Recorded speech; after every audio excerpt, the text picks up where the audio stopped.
केंद्रीय शिक्षा मंत्री धर्मेंद्र प्रधान के इस्तीफे के बाद रविवार को नीमच में जिला कांग्रेस कमेटी ने गांधी भवन से भारत माता चौराहा तक विजय मार्च निकालकर इसे छात्रों और युवाओं के लोकतांत्रिक संघर्ष की जीत बताया।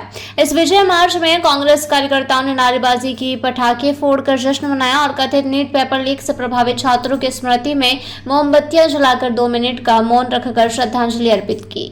विजय मार्च की शुरुआत गांधी भवन स्थित कांग्रेस कार्यालय से हुई, जहां महात्मा गांधी की प्रतिमा पर माल्यार्पण के बाद कांग्रेस पदाधिकारी, कार्यकर्ता और बड़ी संख्या में छात्र युवा रैली के रूप में रवाना हुए। बता दें कि विजय टॉकीज चौराहे पर कार्यकर्ताओं ने पटाखे फोड़कर इसे छात्र शक्ति की जीत बताया। इसके बाद भारत माता चौराहे पर कैंडल जलाकर कथित परीक्षा अनियमितताओं से प्रभावित छात्रों को श्रद्धांजलि अर्पित की गई।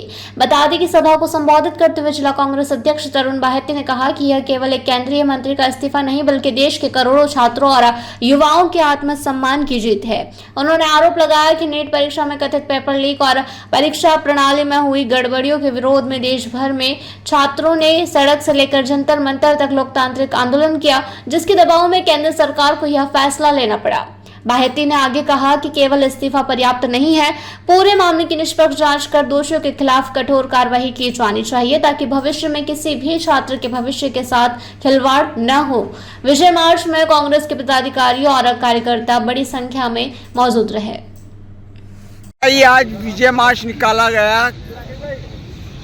जो अहंकारी लोग देश में सत्ता धारण किए हुए बैठे हुए अहंकार था कि उनके आगे देश की जनता कुछ नहीं है, विपक्ष कुछ नहीं है। आपने पूरे देखा कि नीट परीक्षा और कई परीक्षाओं के पेपर लीक होने के बाद कई युवाओं ने आत्महत्या करी, कई छात्रों ने अपना जीवन बिल्कुल खत्म कर दिया। उसके मुख्य रूप से जवाबदार देश के शिक्षा मंत्री धर्मेंद्र प्रधान रहे, नरेंद्र मोदी जी रहे और भाजपा की सरकार रही।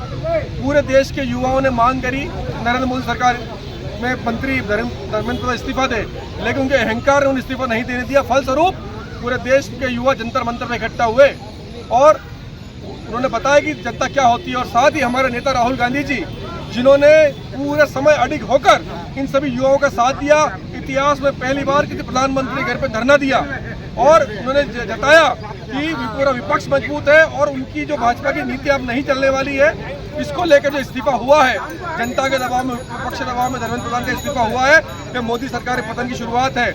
धर्मेंद्र प्रधान का इस्तीफा जनता की जीत है, विपक्ष की जीत है। इसी को लेकर आज हम लोगों ने विजय मार्च निकाला है। कांग्रेस सभी साथियों ने इसमें हिस्सा लिया।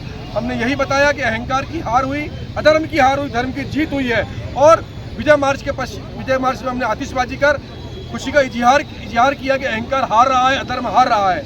अब उसके पश्चात हमने यहाँ पर जो 21 बच्चे इसमें काल कवलित हुए थे, असामयिक जिनका निधन हुआ है, उनको मोमबत्ती जलाकर श्रद्धांजलि हमने अर्पित करी है।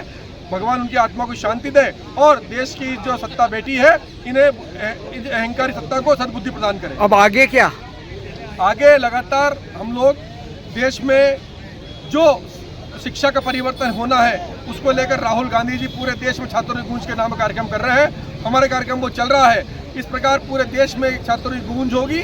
शिक्षा व्यवस्था में परिवर्तन की एक नई अलग जो राहुल गांधी जी को देश में जगाई है, हम उसकी सेवा की बनेंगे।